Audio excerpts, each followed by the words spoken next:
Assalamualaikum warahmatullahi wabarakatuh. Izin Bapak Ibu, kemarin saya baru ketemu Pak Sahidin dan alhamdulillah sudah diajarkan bagaimana cara mengisi ESKP.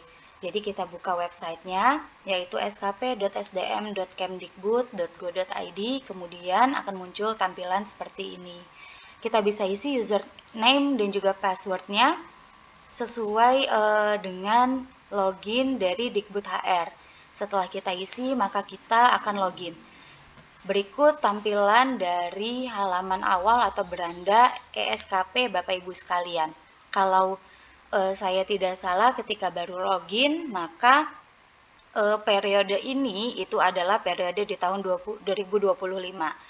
Cara pengisian SKP-nya, maka kita bisa lihat di menu sebelah kiri. Ini ada SKP, kemudian kita klik dan kita klik atau kita pilih rencana SKP.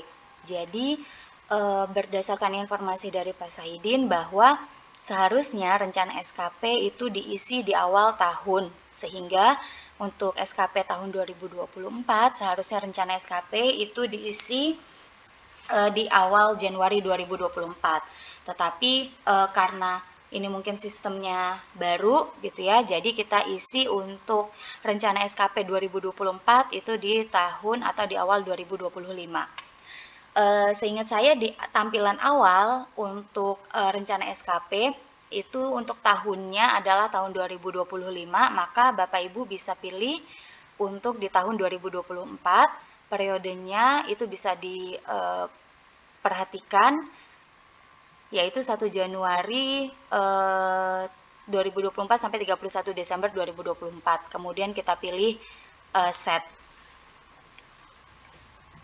Setelah itu kita pilih set, maka akan muncul form SKP seperti ini. Mungkin punya Bapak Ibu masih kosong gitu ya. Jadi yang perlu kita perhatikan adalah data diri pegawai dan juga pejabat penilai kinerja. Apabila telah sesuai, maka kalau saya tidak salah kemarin ada tombol seperti tombol validasi yang menyatakan bahwa data diri ini sudah benar. Silahkan diklik, kemudian akan muncul form seperti ini. Nah, yang perlu kita lakukan itu adalah mengisi hasil kerja utama tambahan lampiran yang berisi 1, 2, 3.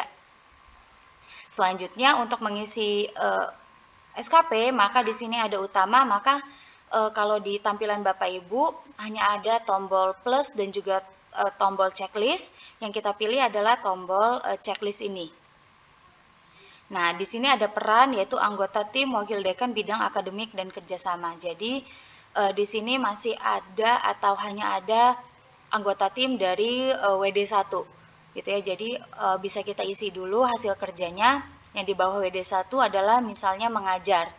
Nah, mengajar ini misalnya kalau bisa diisi spesifik mata kuliahnya, maka silakan diisi. Tetapi kalau misalnya tidak bisa diisi, maka bisa ditulis memberikan pengajaran pada prodi S1 manajemen misalnya. Penugasannya adalah misalnya dari ketua jurusan gitu ya.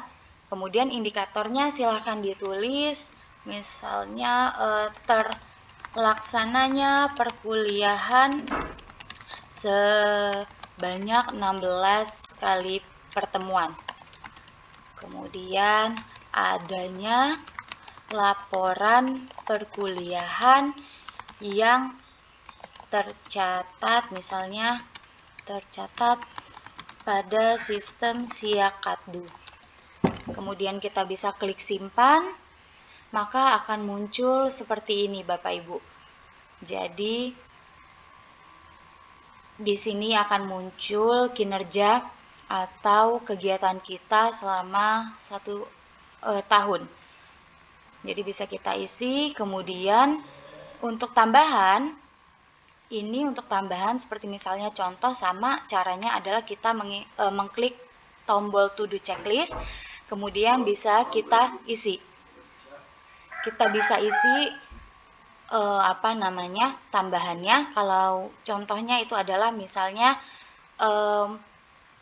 role-nya sebagai TJM atau TPMPS. Jadi evaluasi perkuliahan, penugasannya adalah dari dekan.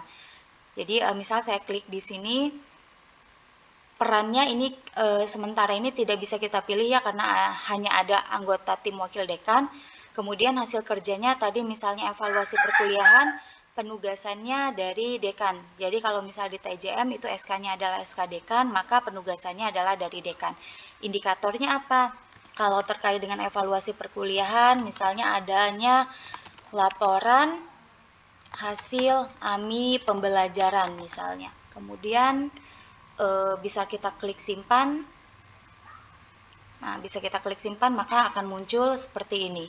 Atau misalnya Bapak Ibu ada tambahan berupa menjadi panitia dan lain-lain, bisa diisikan di bagian B atau kolom B tambahan ini, baris B tambahan ini.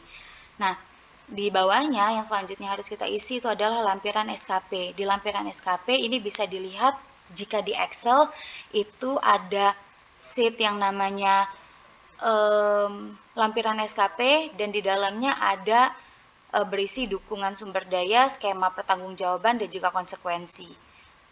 Jadi bisa diisi sesuai dengan yang ada di Excel. Saya coba buka di sini file Excel-nya. Nah, ini ada lembar lampiran SKP di dalam Excel. Kemudian di sini ada dukungan sumber daya, skema pertanggungjawaban, dan juga ada konsekuensi. Maka untuk di sumber daya itu bisa kita isi sumber daya apa yang mendukung pelaksanaan kegiatan kita selama 1 tahun. Misalnya ada dukungan dari pegawai, ada sarpras, ada penggunaan Zoom atau support dari IT yang memadai. Kemudian skema pertanggungjawabannya misalnya progress report, kinerja dengan pengisian BKD, SKP, dan lain-lain.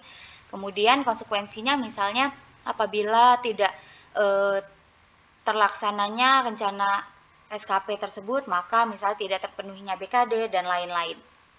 Jika sudah, maka SKP ini kita menunggu kepala jurusan untuk memvalidasi atau untuk menyetujui. Tetapi untuk sementara ini kita tidak bisa lihat tombol ajukan. Jadi dari Pak Sahidin kemarin silakan diisi dulu untuk formulir ESKP-nya pada sistem. Jadi nanti kalau misalnya ada tombol ajukan atau ada informasi selanjutnya, mungkin Pak Sahidin bisa menambahkan. Kemudian apabila sudah diajukan, maka akan disetujui oleh kepala jurusan, dan apabila kepala jurusan telah menyetujui, maka di sini di menu evaluasi sebelah kiri, evaluasi akhir, maka akan ada realisasi SKP, atau kalau saya tidak salah kata Pak Sahidin, kita akan mengisi realisasi dari SKP. Mungkin ini kemarin yang disampaikan oleh Pak Sahidin kepada beberapa teman dosen di gedung G kemarin. Mungkin dari Pak Sahidin atau dari tim dosen dan tenaga kependidikan lainnya, kalau ada koreksi mungkin boleh disampaikan. Semoga membantu Bapak Ibu. Mohon maaf jika ada kesalahan. Wassalamualaikum warahmatullahi wabarakatuh.